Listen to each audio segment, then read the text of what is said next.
come on. There we go. Welcome. It's kind of a comforting, we're all here now. I'm going to say a word of prayer, and then we'll turn it over to Derrick to take us to our last hour.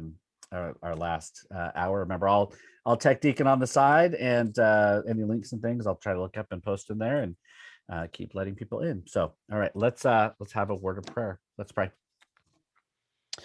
God, for this journey we've been on, and this time to get to know one another, for these weeks of learning about just the nature of food and the complexities and history and all of the stories that surround it, we give you thanks. We thank you for Derrick and what he has brought into this space, and for everyone here who has contributed words and ideas and thoughts as we continue to move forward in growing into who you hope us to become, oh God. For those who are on their way or not able to be here, we ask for your presence with them to continue to provide a space of peace, hope, love, and justice. We pray all of this in the name of Christ. God's people say, amen. All right, all. It's all you, Derrick. All right. Hello, everyone. So glad that you are here tonight with us for the last week. I am, full disclosure, in a hotel room in North Carolina, and it's been a day. But hopefully my internet will hold up, and we'll be able to get through these last couple of things. There's a lot of things I want to show you tonight in a short period of time. So let's go ahead and jump into that. Bruce, if you can let me share, that would be awesome. There you go. My bad. Sorry. No worries. No worries. All right. Let's current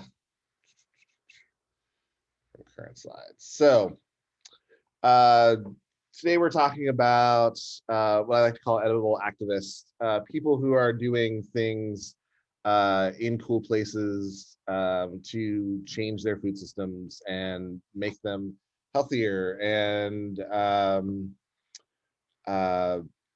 more vibrant, and oftentimes addressing the hard histories of these food stories that we've been telling, and using those hard stories to reconnect people with the land. If you'll remember, when I preached at the end of May, I used this passage from Romans, and I have this has been I won't rehash my sermon, but this passage has been such a big inspiration for me in thinking about the work of thinking about food, thinking about the environment, the whole idea that comes from Paul. I'll just read it real quickly. I consider the sufferings of this present time are not worth comparing with the glory about to be revealed to us. For the creation waits with eager longing for the revealing of the children of God. For the creation was subjected to futility, not of its own will, but by the will of the one who subjected it, in hope that the creation itself will be set free from its bondage to decay, and will obtain the freedom of the glory of the children of God. We know that the whole creation has been groaning in labor pains until now, and not only the creation, but we ourselves, who have the first fruits of the Spirit, groan inwardly while we wait for adoption, the redemption of our bodies. For in hope we were saved. Now hope that is seen is not hope, for who hopes for what is seen? But if we hope for what we do not see, we wait for it with patience. And I love this idea that creation is in some ways struggling as we are, and waiting for the children of God to be revealed. And what I think the stories that we're going to look at and think about, I think this is what it looks like for the children of God to be revealed to creation, and the redemption of our bodies and the redemption of the body of creation. Again, as I said in my sermon, I think what has challenged me about this passage is thinking about the big question: what if the life, death, and resurrection of Jesus Christ was not just for the sake of humanity? And this passage sort of speaks to that. All that Jesus was not just for our benefit, but for this benefit of creation. And creation waits for us to kind of get our act together. So I want to share some stories, and I'm going to start with I'm actually going to start with my favorite one. This is Ron Finley. Ron Finley well, you'll hear his own story. There's a little bit of language. I think we can handle this. I think we can all be adults here. A little bit of language, but Ron Finley. This is from Ron Finley's TED Talk, and you will find out very quickly why it is that I love Ron Finley.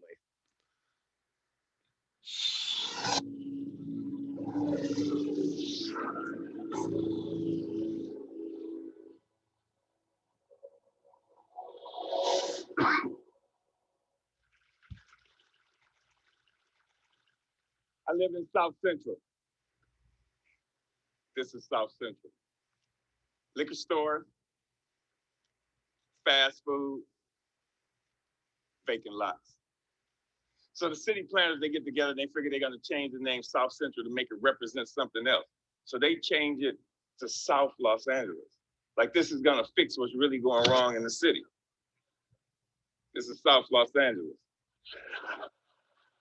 Liquor stores, fast food, vacant lots. Just like 26.5 million other Americans, I live in a food desert. South Central Los Angeles, home of the drive-through and the drive-by. Funny thing is, the drive-throughs are killing more people than the drive-by. People are dying from curable diseases in South Central Los Angeles. For instance, the obesity rate in my neighborhood is like 5 times higher than, say, Beverly Hills, which is like probably 8-10 miles away. I got tired of seeing this happening. And I wonder, how would you feel if you had no access to healthy food? If every time you walk out your door, you see the ill effects that the present food system have on your neighborhood? I see wheelchairs bought and sold like used cars. I see dialysis centers popping up like Starbucks. And I figured this has to stop. So I figured that the problem is the solution. Food is the problem and food is the solution. Plus, I got tired of driving 45 minutes round trip to get an apple that wasn't impregnated with pesticides. So what I did, I planted a food forest in front of my house. It's on a strip of land that we call a parkway. It's like 150 feet by like 10 feet. Thing is, it's owned by the city, but you have to maintain it. So I'm like, cool. I can do whatever the hell I want.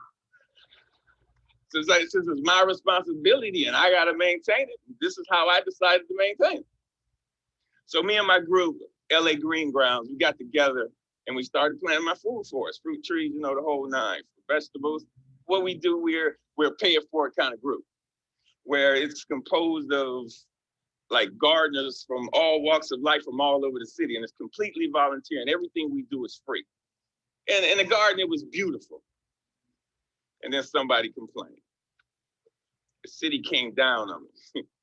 and basically gave me a citation saying that I had to remove my garden, which this citation was turned into a warrant. And I'm like, come on, really?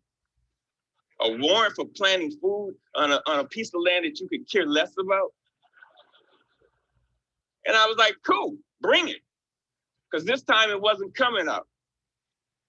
So LA Times got hold of it. Steve Lopez did a story on it and talked to the councilman. And one of the Green Grounds members, they put up a petition on change.org. And with 900 signatures, we were a success. We had a victory on our hands. My councilman even called and said how they endorse and love what we're doing. I mean, come on, why wouldn't they? LA leads the United States in vacant lots that the city actually owns. They own 26 square miles of vacant lots. That's 20 Central Parks. That's enough space to plant 700 million, 725 million tomato plants. Why in the hell would they not okay this? Growing one plant will give you 1,000, 10,000 seeds. Okay. When $1 worth of green beans will give you like $75 worth of produce. It's my gospel. I'm telling people, grow your own food. Growing your own food is like printing your own money.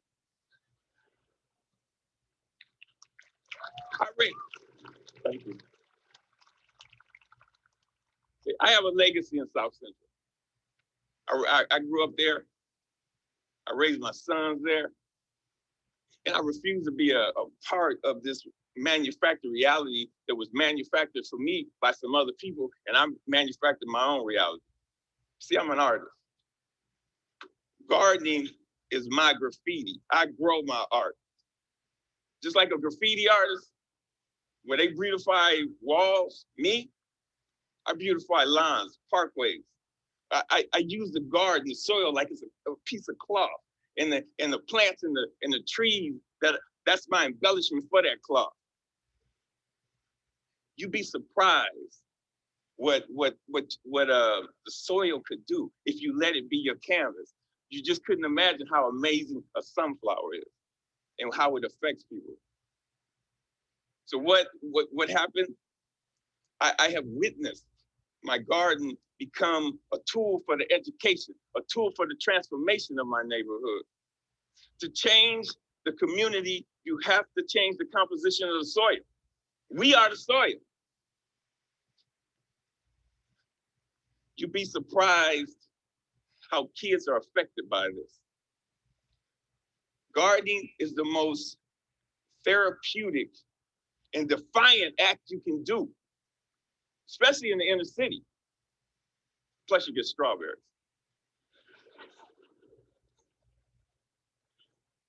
I remember this time, there was this mother and a daughter came, they were, it was like 10:30 at night, and they were in my yard.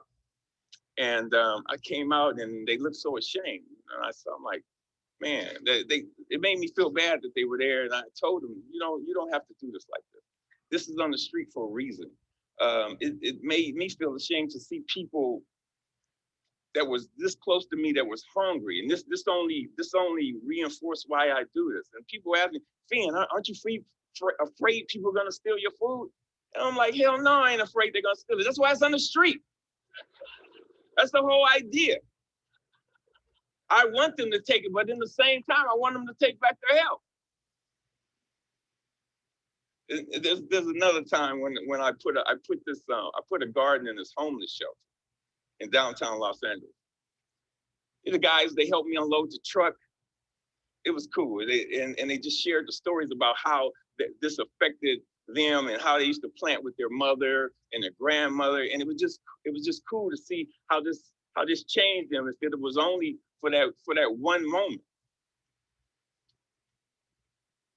So Green Grounds has gone on to plant maybe like 20 gardens.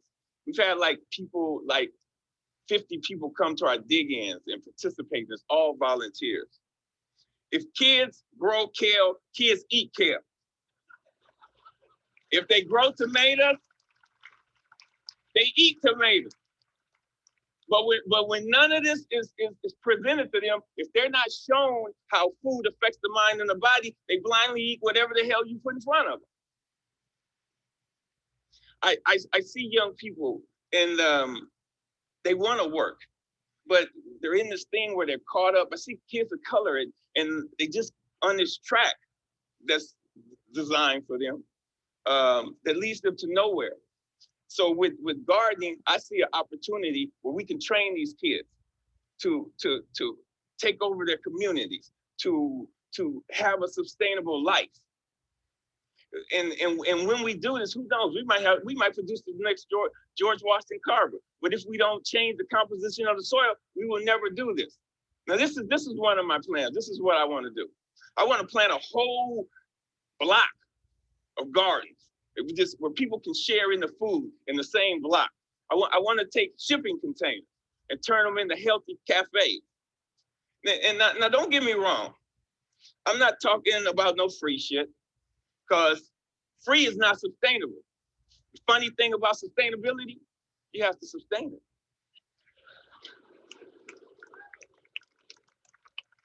What I'm talking about is putting people to work and getting kids off the street and letting them know the joy, the pride, and the honor in growing your own food. opening farmers markets. So what I want to do here, we got to make this sexy. So I want us all to become evolutionary, renegades, gangsters, gangster gardeners. We got to we got to flip the script on what a gangster is. If you ain't a gardener, you ain't gangster. Get gangster with your shovel, okay? And let that be your weapon of choice. So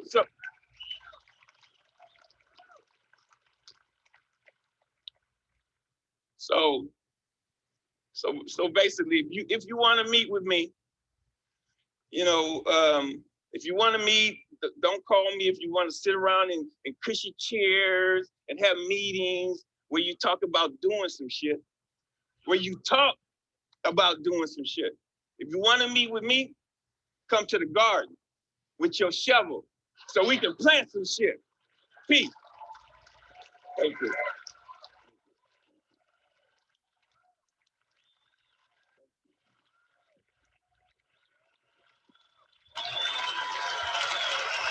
Right.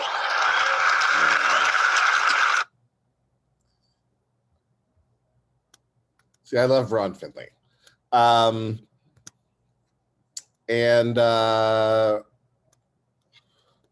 Finley is now, you can go to Masterclass, and you can go and take a masterclass from Ron Finley about gardening. And I just think he's incredible. He's just such a smart and captivating man. I want to keep going for the sake of time, and share another video with you very quickly.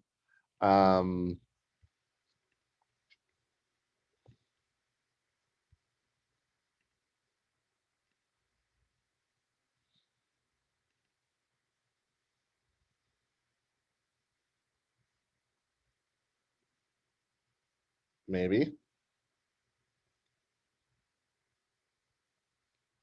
It's thinking.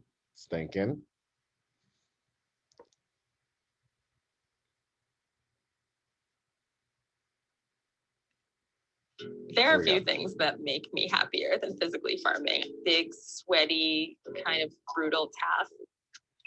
I think I've always known in some form that this farm and this work around connecting people and land needed to exist. You want to be free of your anxiety. Don't taxi. I think the wind likes it.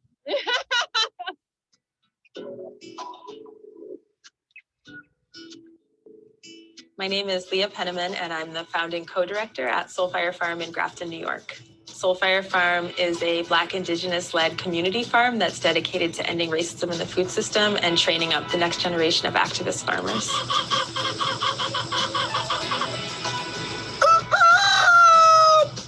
Between 1% and 2% of farms are Black-owned, which is down from a peak of 14% of Black-owned farms in 1910. And this is not because Black folks don't want to farm. This is because of a whole legacy of discrimination, of institutional racism. I grew up in a small rural town called Ashburnham, Massachusetts. I'm the oldest of 3, and we were, for most of our childhood, the only brown kids in our entire school. And we experienced just a lot of social exclusion and racial bullying. It ranged from taunting, being called names, to assumptions about our intelligence. The land and the forest were a salvation for me. I attended every single farming conference that I could afford to go to. But by my late teens, early 20s, I started to get disillusioned because I look around these farming conferences and all the presenters were white. And I looked around and there was only a handful of people of color. A mentor of mine said something so important to me at that time. She was just like, look, don't give up. I know that right now it seems like you're out of place, but remember that our ancestors have been farmers for millennia, and that our ancestors built the agricultural system of this country on their backs. I was really grateful that she was there and encouraged me to stick with it. My partner, Jonah, and I were living in the south end of Albany, New York with our then infant children, Nashima and Emmett.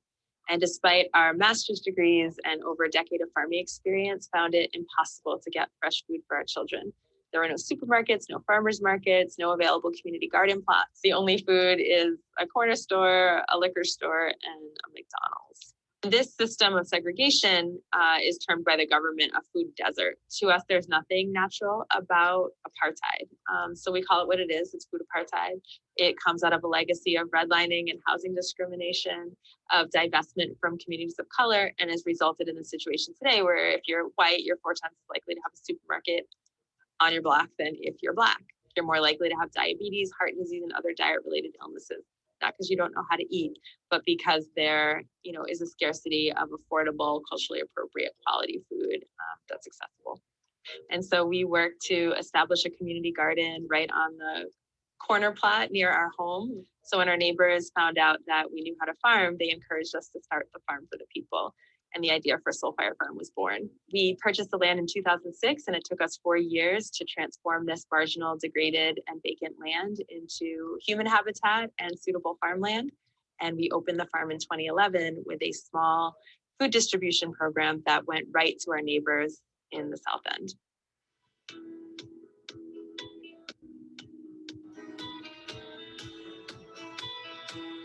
A couple thousand folks roll through here every year to attend our farm training programs. The rest of you are just going to contemplate and pray for the strawberries. Happy homemaking. There are 8 of us working here on the farm. We have an amazing team. We have a number of day-long programs and week-long camps for youth who are interested in farming, and a whole lot of community days and workshops on particular skills. It's really whatever our community is asking us for, we do our best to provide. Our most popular is the week-long BIPOC Fire, stands for Black, Indigenous, People of Color, Farming in Relationship with Earth.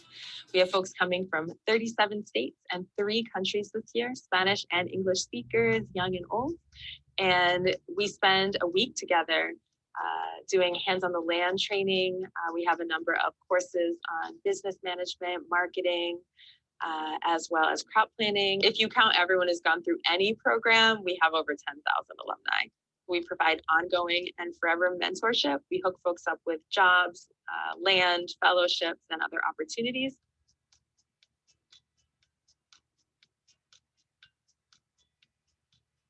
Land is the place where the lynchings, the beatings, the enslavement, the sharecropping took place. And so there's no way to escape the trauma associated with that. And so a big part of what I and we are trying to do at Soulfire is to reach back across the narrative of the hundreds of years of land-based oppression to Cleopatra's, compost piles and the raised beds of the Ovambo people in Namibia, to reach back to the work of Dr. George Washington Carver, creating regenerative agriculture, and Dr. Booker T. Watley with Farm to Table. So to really reclaim the dignity of it is super important.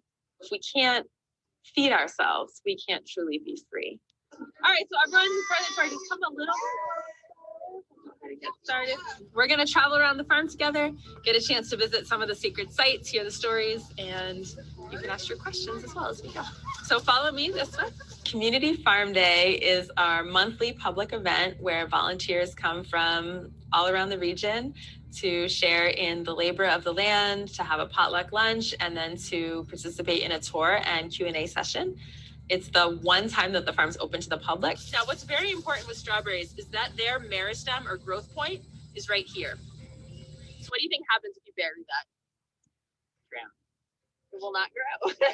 We have a bunch of different teams working on different tasks, including transplanting the fall strawberries, cleaning and curing the garlic and onions, harvesting potatoes, removing some of the materials and supplies that we're done with for the season. And Jonah will be working with some volunteers, many of whom have traveled 3 or 4 hours just to get here today.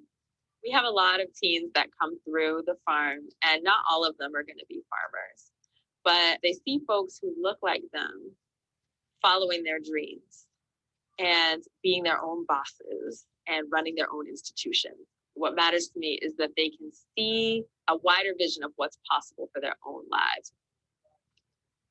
This is what we're trying to get to, so it's great to see it in person. Yeah, it makes my heart flutter. Honestly, I'm so inspired.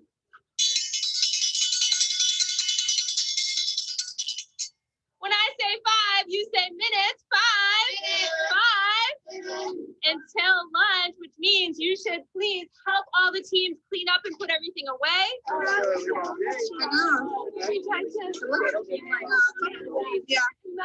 We do doorstep delivery of vegetables, eggs, pastured meat, and herbs, and folks can actually pay for that using their EBT benefits. The vast majority of people say that having those vegetables has made a huge difference in their health, whether that's a reduction in blood pressure or cholesterol or overall sense of well-being. And especially for our lower income members, many of them say if it wasn't for those vegetables, they'd literally be eating ramen and boiled pasta and canned foods because they simply don't have anywhere to get fresh food like we offer.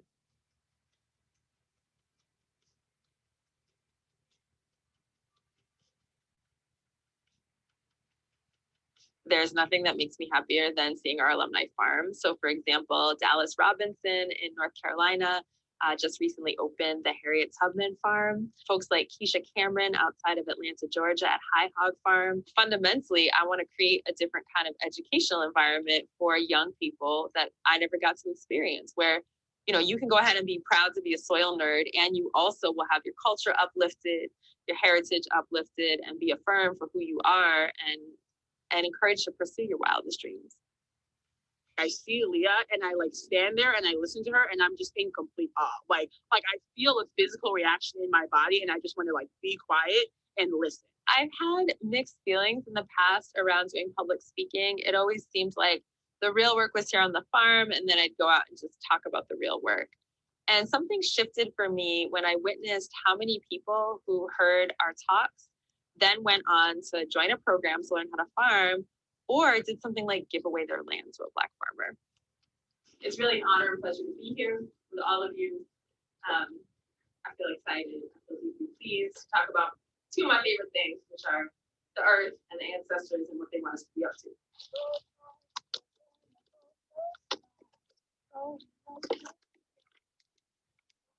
Our waiting list for our training programs is years long. Our people are yearning, right? Some of us confuse the scene of the crime, which was the land, with the crime. But the fact is the land has always had our back. In fact, we survived because of that. My hope is that we spread our love, our knowledge, our resources out through the network of Black and brown farmers so that, 10, 20 years from now, people will be like, wait, what's Soul Fire again? Because there's literally right around the corner a Black and brown led teaching farm, so that it becomes so commonplace that we have to remind our children about a time when all the land was white owned and a time when all the farmers were exploited, because that's become such a distant memory.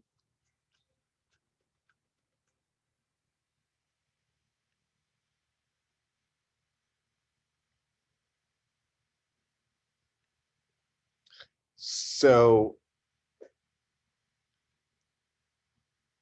part of what I love about kind of showing Leah Penniman right after Ron Finley is that they could not be more different in terms of their presentation style, in terms of their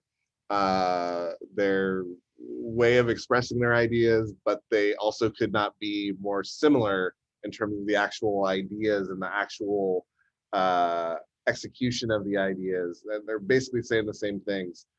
But I also, Ron Finley is, urban, South Central LA.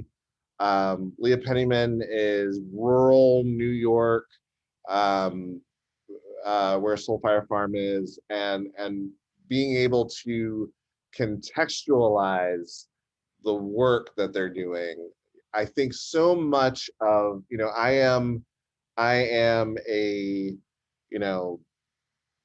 big government liberal left-leaning guy, but there's a lot of things that I think should not be handled at the large overarching federal level. And I think our food system is one of those things. Food systems are regional. Food systems are local, and they need local regional solutions. And I think one of the fact of the matter is that our federal policies and our the Department of Agriculture is actually one of the most bipartisan departments in the federal government, because everyone has kind of agreed that it's cool to just give the job of feeding everyone to giant corporations. Everyone's kind of bought into that idea. But I think what we need in our food systems is local solutions, and we need to be thinking about what are the local ways that we approach thinking about land usage, who has land, who has access to land, and how people are getting access to healthy food. The next thing I want to show you is sort of a model of how faith communities can be doing this work. And this is actually in my neck of the woods. There are a few things that make me happy. This is in my neck of the woods here in Baltimore, well, where I usually am, in Baltimore. And I want to just kind of talk a little bit about, show you a little bit about this and talk a little bit about this. This is, you'll hear from Reverend Dr. Heber Brown III, a phenomenal man and phenomenally inspiring man, and the Black Church Food Security Network. You want support Relevant Unfiltered? Be sure to join our Brain the Thought fan. No, stop talking. Areas in which residents are hard-pressed to find affordable, healthy food. Those are most often found in poor urban neighborhoods across the United States. We're not seeing it, Derrick. With few supermarkets. That's because I'm not sharing my screen.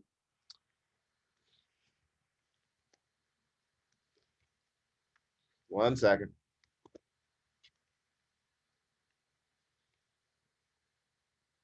You know, we think we'd be really good at this by now.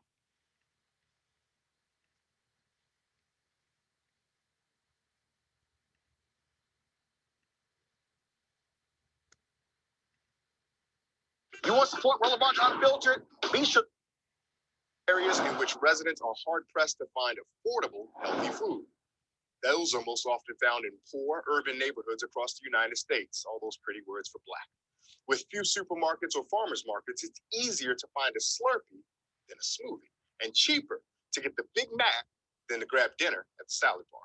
Well, the Black Church Food Security Network is an association of congregations, farmers, food advocates, and community activists working together to create an alternative food system in the Baltimore metropolitan area and beyond.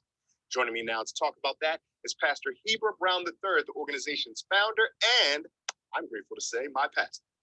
Pastor Brown, thank you so much for joining us here on Roland Martin Unfiltered. Thanks for the opportunity. So for folks who are unfamiliar, tell us what the Black Church Food Security Network is. Certainly, yeah. It's an effort to organize the vast resources that Black churches own and connect them with Black farmers and Black communities to create our own community-controlled food system, because we recognize that we cannot have really control over our health as a community until we have power over our plate as a community. And so we're excited to be doing this work.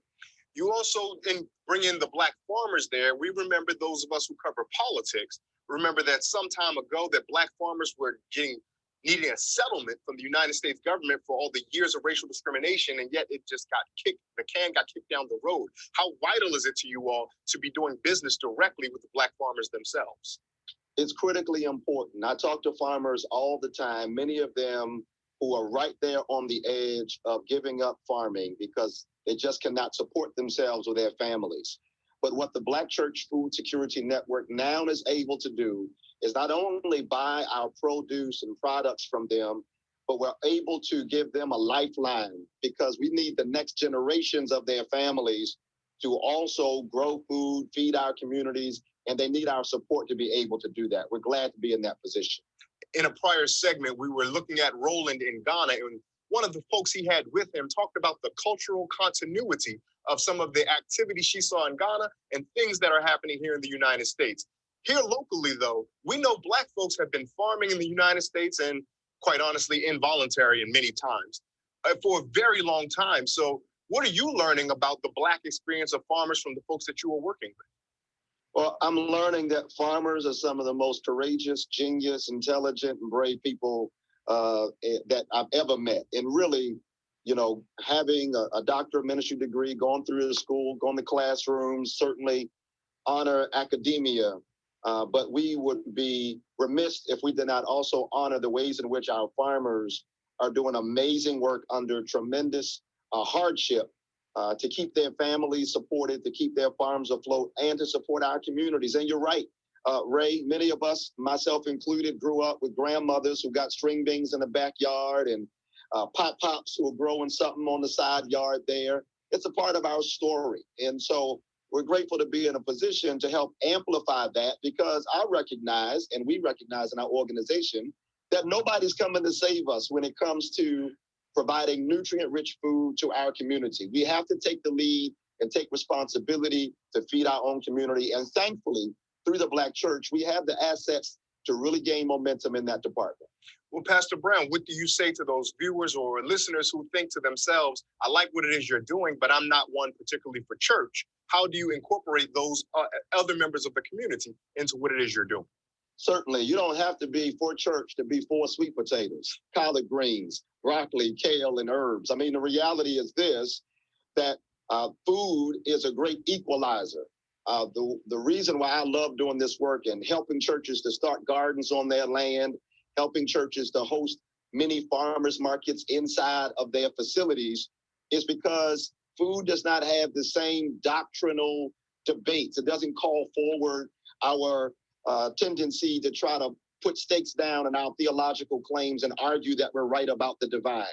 No, food recognizes, or we recognize in food rather, that we all need it. And so we might as well, particularly as Black people, work together to feed our own communities. I'm grateful to work with Muslim communities, Christian communities, those who don't claim any religion at all, because the reality is it's something we all need. And here's another reality, Ray, that collectively, the largest landowner in Black America are Black churches. And so I don't go to people and try to convert them to the faith.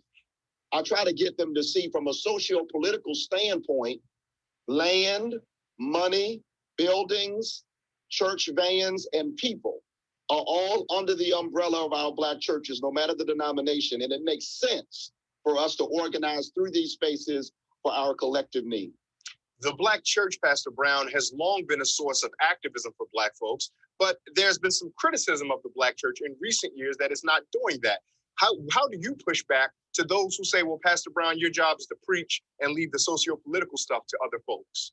Sure, yeah, I would say that from the very beginning, from the earliest African-American Christian denominations in this country, the African Methodist Episcopal Church and many Baptist churches, pastors and religious leaders in our community did not have the luxury to ignore the pressing needs of our congregants. From the very beginning, we were birthed out of a context where we had to speak to the social issues, the economic issues, and the political challenges that we faced as a community. And so other communities might have that luxury just to think about Sunday morning and when I die, where I'm going to go. But as a Black pastor who is faithful to the tradition, or striving to be faithful to the tradition of people like Reverend Vernon Johns, Reverend Albert Clegg, Reverend Minister Nat Turner, and so many others, I have to be committed to serving the holistic needs of the people that I'm blessed to share life with. We're going to bring in Derrick Holly to the conversation. Derrick, you have something for the pastor? Pastor Brown, first of all, I'm going to stop right there for the sake of time. First off, if you ever get a chance to be in a room with Heber Brown, take advantage of it. He is a brilliant man. He's a brilliant thinker. He's a great preacher, an amazing pastor. But what he is doing with the Black Church Food Security Network is really taking advantage of the fact that church land is an asset, and that church space, particularly in the Black community, can be used and can be leveraged. Basically what he's done is create a network of Black churches and Black farmers all up and down the East Coast, and creating markets for healthy food through the church. He has basically built this network with bunches of other people that have bridged the gap between rural and urban, and given a lot of Black farmers access to markets that they would not actually have access to without this network being in existence. And I think it's a brilliant use of church land, church resources, and just a great way of thinking about things. To that end, I want to share another resource. You want support? No, Roland Martin, no. So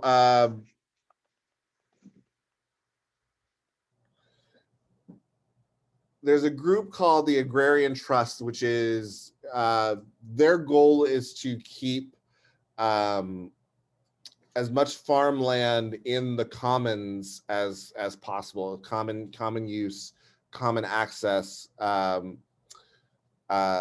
because one of the biggest obstacles that farmers have is access to land. And part of the Agrarian Trust is a movement that they call the Faithlands movement. And it's actually inviting faith communities to use their land in new ways that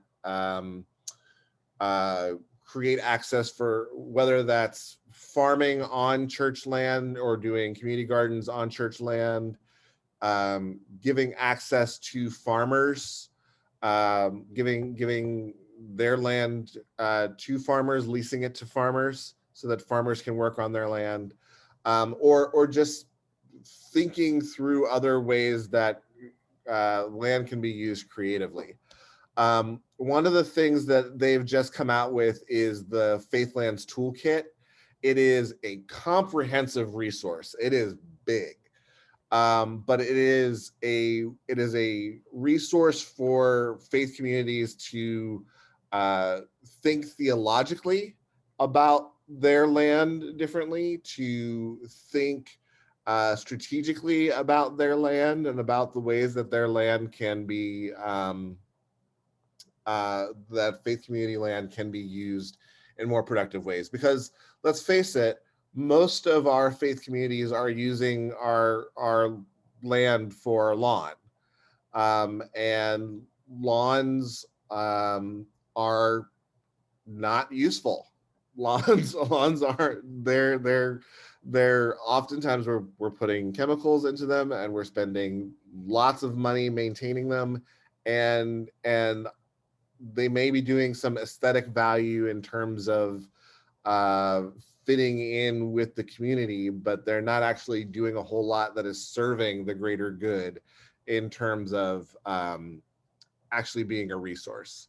So the Faithlands Toolkit is just something that I would commend to you to take a look at as a congregation, to think through, like, what are some ways that either we can use, that you as a church can use your land differently, or land that you might have access to in your communities that is actually doing more for the communities that surround you than just maintenance of a lawn. I really hate lawns. That's just the thing. So I want to share one more thing with you all.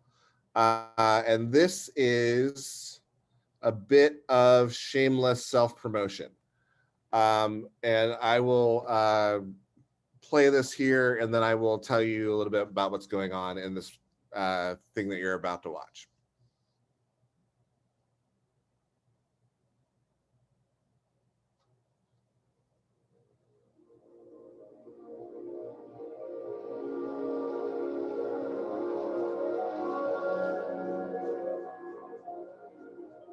We look around at the struggles in our communities and we ask, what can one person do?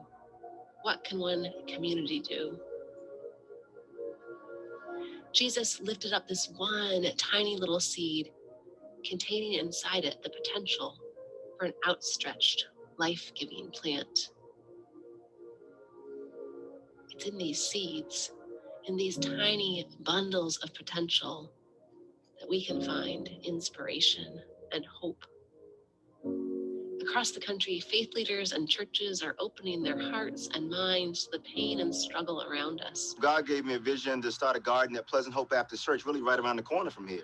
Plainsong Farm has a mission to reconnect people, places, and God. An extension garden with a number, it was 3 acres. Over time, it became Alice's Garden Urban Farm. It's 2.2 acres. When we founded Keep and Till, the idea was that there is something deeply spiritual about the act of agriculture. We didn't necessarily know how to describe it, but we knew that there was a link, and so we set out to discover what that link is.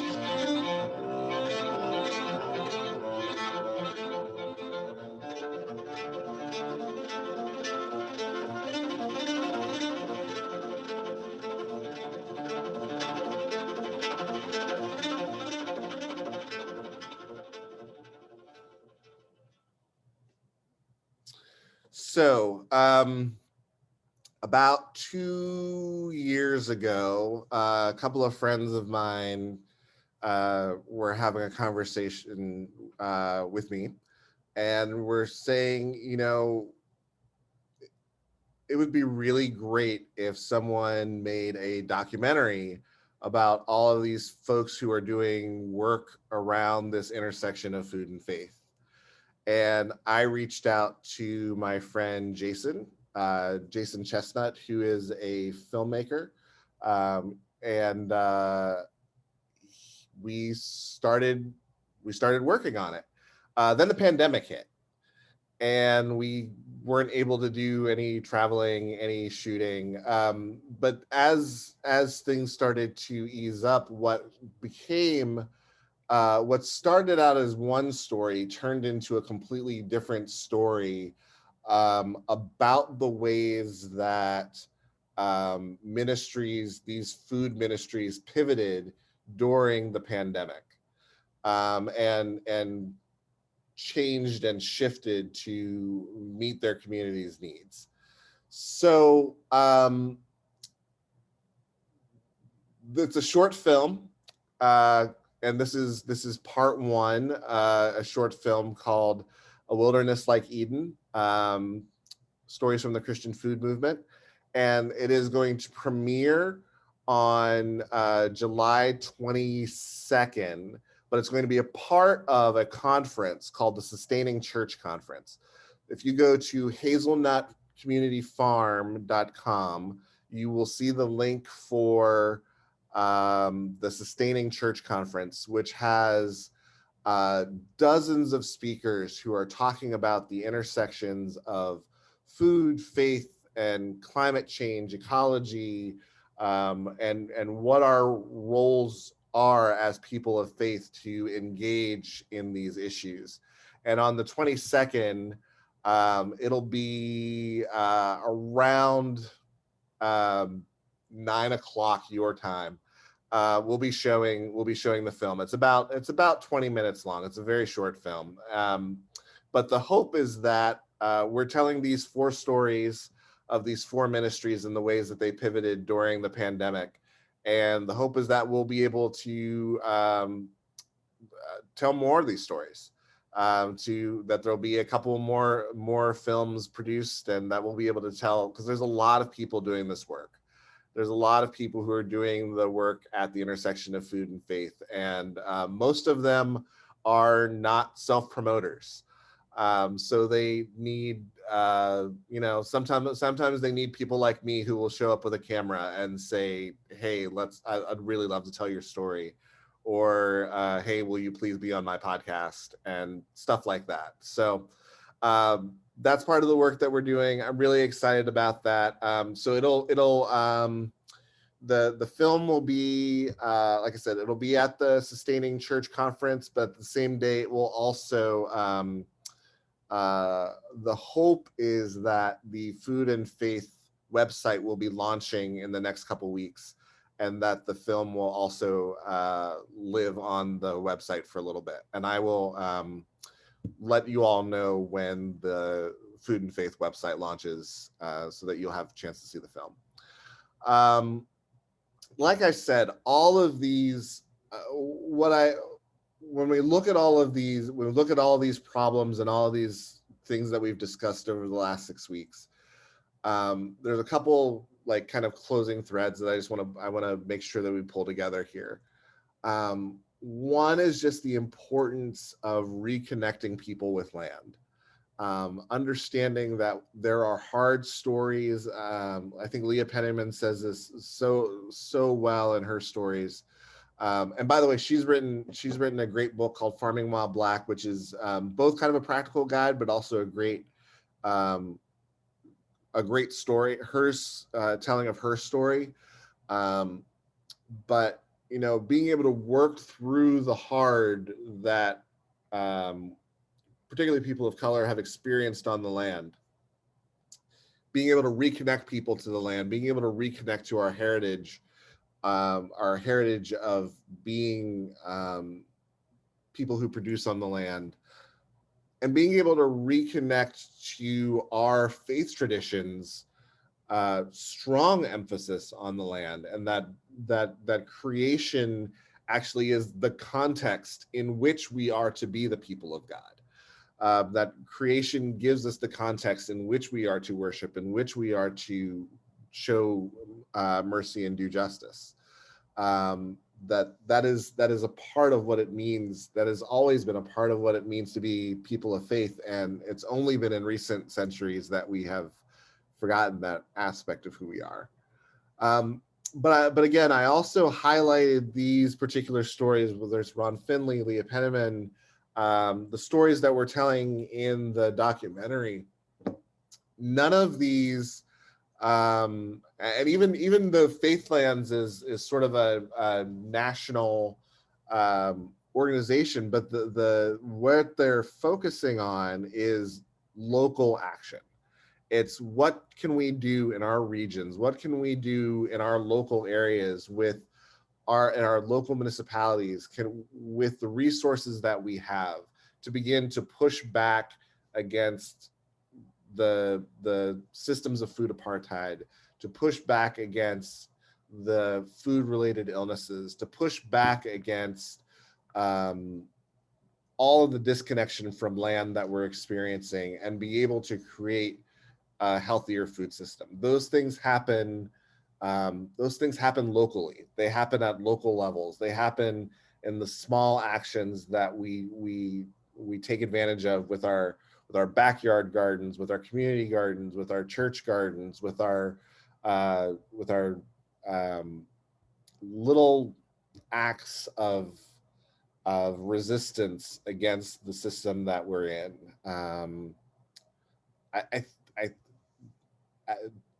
I think that's the only way these things change, is with those persistent local acts, where we begin to find ways that we can really make a difference in those places where we are, and work for justice in those places. So any kind of closing thoughts? I know I've thrown a lot at you today, but I just wanted you to see some of these stories, because I think they're incredibly inspiring. I think they show that the work can be done, and they give me a lot to. They keep me going. They keep me going in the work that I'm striving to do in building these connections around food and faith. So.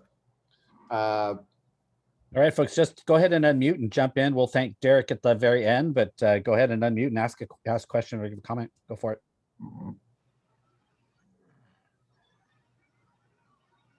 This is Evan. Hi, Evan.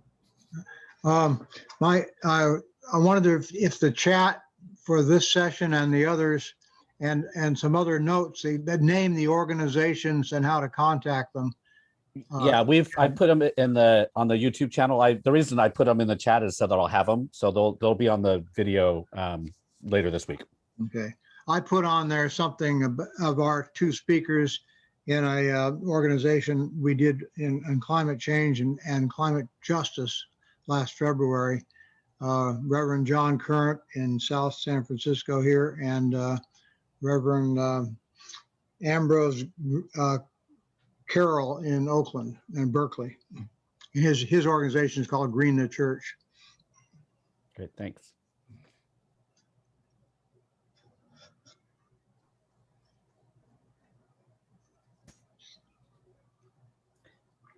Everybody's being shy. I know you're not that. Hey, Derrick, thank you very much for your time and the topic. I was wondering, maybe, can you address very shortly about, some of the past items on a menu, that's very inexpensive, that's served, ham hocks, neck bones, oxtails, pigtails, and ears, which are probably, the least expensive items from in an animal, right? And there's I'm pretty sure there's a history of that. And I just wondered, from your experience in traveling, have you seen a notice of the Black community changing their diets? And things, more fruit and vegetables and things. I'm just kind of curious because that's been going on for, it's and things. Yeah, so those pieces of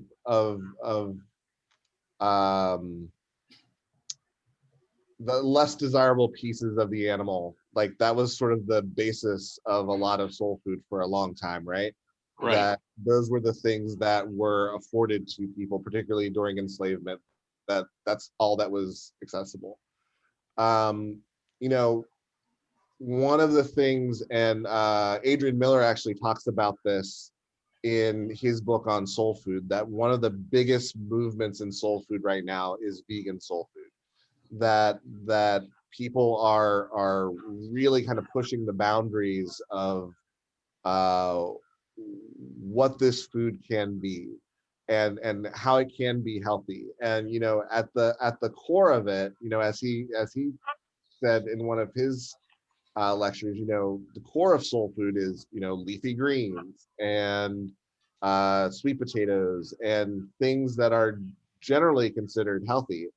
And that there is this movement towards creating a more a healthier, more holistic version of the tradition. So that's happening. That's beginning to happen. That people are beginning to rethink some of these things and find healthier ways to do them. Great. Leaf, I thought you were going to try it again. Do you want to go ahead and jump in real quick? Yeah, just a quick, there's white liberal approach to gardening and organic food and so on. And the group I've worked with has gotten young people involved in volunteering and service. And one of the things I've learned in the time is the pushback that we hear from people whose family traditions have, their relationship with the land has been oppression and negative. And a lot of these kind of a roadmap that you've laid out for us, people like Leah Penniman, who is redefining that story. That yes, it's trauma, it's slavery, it's lynching, and the land has had our back, and both are true. And that step can't be skipped by well-meaning liberal folks who we need to listen and learn and then amplify those stories. So thank you for all that you've shared. Yeah, thank you. I agree 100% that it's hard, but we can't skip that step. We have to be able to own it and all of its complexity and all of its messiness and all of its nuance. But that's the way we move forward. All right, all. Anybody want to get a last one in there before we wish Derrick well? Thank you so much. We'll have Derrick back. I mean, I think a good question for First Press, right, is what is this like? What does this look like out of our context? Like what do we do? How do we think about land and food and things? So I would love to have more conversations. You can show your appreciation with the claps on the screen, whatever. I will make sure that I share all the links out on the things, and I'll put them all on the blog post that we have on our website, and kind of we'll keep pushing that. So grateful for you, my friend. I have loved reconnecting with you. Apologize if any of you have had to watch our witty banter between the two of us, but it's been a long time. So, all right, you all have a great rest of the evening. Rest well. Derrick, safe travels home. Again, thank you all. We'll send this all out. All right. Take care. Thank you. Night.